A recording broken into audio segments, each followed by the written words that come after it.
ये आपकी मर्जी। सबके 20 लोगों के फोन भी तो बंद हो आपकी गए, मर्जी। सबकी गाड़ियां भी बंद हो गई, सबको पुलिस की स्क्वाड भी नहीं ले जा ये सकी। किधर है? दे वर देयर।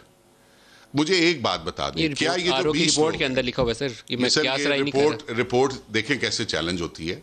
ये बड़ी कुछ वजूहत हैं जो मैं जान के आरओ की रिपोर्ट कहती है कि वो लेम एक्सक्यूजेस दे रहे थे, बैटरीज डेड हो गई हैं, व्हाट्सएप बंद हो गई हैं, गाड़ी रोड से उतर गई है, ये अंदर मेरे लिखा हुआ है। सामने दिए। आरओ को हरासा किया हुआ था एहसन इकबाल साहब ने, बंदूक लेके खड़े थे, जावेद लतीफ साहब ने, उस्मा बुखारी साहबा भी वहां पे मौजूद थी, इनसे पूछ लेंगे वहां पे मौजूद थे, अताउल्लाह ताड़त साहब वहां पे मौजूद। मेरे पास तस्वीरें हैं, तस्वीरें दिखाएं, तस्वीरें दिखा किसी के आदमी को बंदूक शूट किया।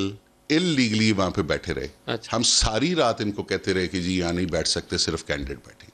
बंदे गायब किसने किए? आरओ साहब ने नहीं, आरओ साहब ने इनको बंदे गायब किसने किए? ठीक है, आरओ साहब ने स्टेटमेंट ये दी है, आज कोर्ट में मुझे ये पता लगा जहां से ये सारा मामला चला है, उन्होंने कहा मेरी जान को खतरा था।